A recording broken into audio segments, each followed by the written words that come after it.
ஒரு பெரிய கலைபரமே காத்திருக்கு அப்படிங்கிறது மட்டும் தெரியுது பாண்டியன் ஷோஸ் சீரியலில் இந்த ஒரு பர்த்டே ட்ராக்கில். ஆனால் ஒரு விஷயம், ஐயனார் துணையும் பாண்டியன் ஷோஸும் ஒரே இடத்துக்கு போகலை, அது மெகா சங்கமமாக இருக்கிறதுக்கான வாய்ப்பு இல்லைங்கிற மாதிரியும் தோணுது. ஸோ அதுக்கு முன்னாடி வந்து பார்த்தீங்க அப்படின்னா, இப்போ கதிர் என்ன சொல்கிறாரு, உனக்கும் உங்கள் அம்மாவுடைய பிறந்தநாளுக்கு போகணும் தானம்மா, பாட்டியும் அதை ஆசைப்படுறாங்க, அவங்க அதான் வேணும்னு கேட்குறாங்க. இவங்க வந்து ஒரு தனிப்பட்ட ஒரு பர்சனலாக அவங்க வீட்டில் வச்சோ மண்டபத்தை வச்சோ வந்து இவங்க வந்து ஃபங்க்ஷன் வைக்கல, உங்கள் குலதெய்வ கோயிலில் வைக்கிறாங்க. அது உனக்கும் தான் குலதெய்வம், நம்ம கிளம்பி அங்கே போவோம், அப்பாட்ட சொல்லி அப்பாவை கன்வின்ஸ் பண்ணு, அங்கே நேராக உள்ளார போயிட்டு நம்ம பிறந்தநாளில் கலந்துப்போம், பாட்டியை பார்த்து வாழ்த்து சொல்லிட்டு வருவோம் அப்படிங்கிறத சொல்ல, இது சரிதானா இல்லை வந்து பிரச்சனை வருமானு கோமதியும் பழனிவேலும் யோசிக்கிறாங்க. போனால் நல்லா தான் இருக்கும்னு யோசிக்கிறாங்க. ஏடா இது இந்த மாதிரி ஒரு விஷயம் தான் நமக்கு தேவைப்பட்டுச்சு, இந்த வாயில் ஏதாச்சும் வந்து கிடச்சா மென்னுக்கிட்டு இருப்போங்கங்கிற மாதிரி வந்து இவங்க என்ன பண்ணுறாங்கன்னா, கொடுக்குறதுன்னு சுகன்யா அங்கே ஓடுறாங்க. ஓடி வாங்க வாங்க வாங்கன்னு எல்லாரையும் கூப்பிட்டு, நீங்கள் எல்லாம் அத்தை ஆசைப்பட்ட விஷயம், நீங்கள் வேணான்னு சொன்ன விஷயம் நடக்க போகுது. என்னன்னு வந்து பார்த்தீங்கன்னா, இப்போ இவங்க கோமதி அக்கா வந்து அங்கே நேராக வரணும்னு முடிவு பண்ணுறாங்க. கோமதி அத்தாச்சி வரணும்னு முடிவு பண்ணுறாங்க பர்த்டே ஃபங்க்ஷனுக்கு. ஏன்னா அது கதிர்லாம் ஏற்றி விட்டார் அப்படிங்கிறத சொன்ன உடனே, அந்த சின்ன பையெல்லாம் ஏற்றி விட்றானா, அதெல்லாம் நான் ஒத்துக்க மாட்டேன், அந்த ஓடுவாளி அங்கே வந்து என்னை அவமானப்படுத்தணும்னு பார்க்குறாளா, நாங்கள் சந்தோஷமாக இருக்கலான்னு பார்த்தா அதை கெடுக்க பார்க்குறாளா, அவங்க அங்கே வந்தால் நான் வெட்டிடுவேங்கிற அறிவர், சொந்த ரத்தத்தை வெட்டிடுவேங்கிற அறிவு இருக்காடா அவனுக்குன்னு இந்த பக்கம் பாட்டி கத்துறதும் கோவப்படுறதும் இந்த கலைபரங்கள்லாம் ஒரு பக்கம் நடக்குது.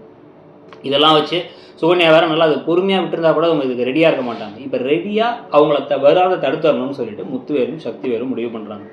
அப்படின்னா எனக்கு பிறந்தநாளே வேணாம் அப்படின்னு பாட்டி சொல்ல, பாட்டி பாவம் பான்னு குமார் சொன்னாலும், நீ ஏற்பாடை பண்ணுற, நம்ம ஃபங்க்ஷனை வைக்கிறோம், என்ன நடந்தாலும் பார்த்துக்கலாம், அவங்க வந்தாங்கன்னா அவங்களை சேர விடாமல் பண்ணிக்கலாங்கிற மாதிரி ஒரு முடிவுக்கு வராங்க.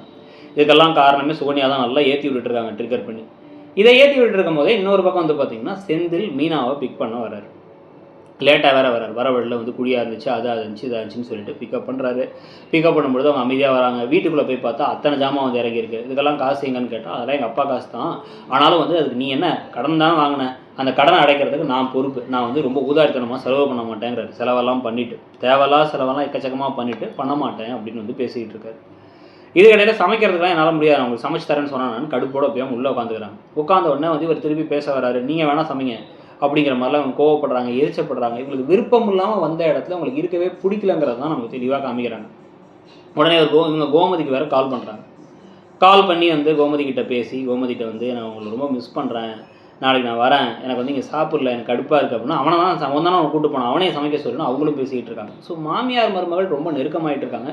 ஆனால் செந்தில் ஒரு மாதிரி வெறுப்பாகிறாரு, கோபமாகறாரு. இது எப்படி வந்து வெடிக்க போகுதுங்கிறத பார்க்கணும். செந்தில் எடுத்த முடிவை பற்றியும் இப்போ நடக்கிற கதையை பற்றியும், இவர் நிஜமாக பணத்தை வந்து செலவழிக்காமல் இருப்பாரா, இல்லை ஊதாரித்தனமாக செலவு பண்ணி சிக்கலில் சிக்கிக்க போகிறாரான்னு நினைக்கிறீங்களாங்கிறத சொல்லுங்கள். இன்னொரு பக்கம் தங்கமயில் அவங்க அப்பாவுடைய அட்ராசிட்டிஸை இன்னைக்கு காமிக்கல, அது நல்லது தான் நினைக்கிறீங்களா, உங்களுக்கு எரிச்சலாக இருக்கா அவங்க பண்ணுற வேலைகள், அவங்க சீக்கிரம் மாட்டணும்னு நினைக்கிறீங்களாங்கிறதையும் சொல்லிட்டு, இடம்பொருள் சேனலையும் சப்ஸ்கிரைப் பண்ணி நம்ம இன்னொரு சேனலான இடம்பொருள் நவ்வையும் சப்ஸ்கிரைப் பண்ணிக்கோங்க. தேங்க்யூ.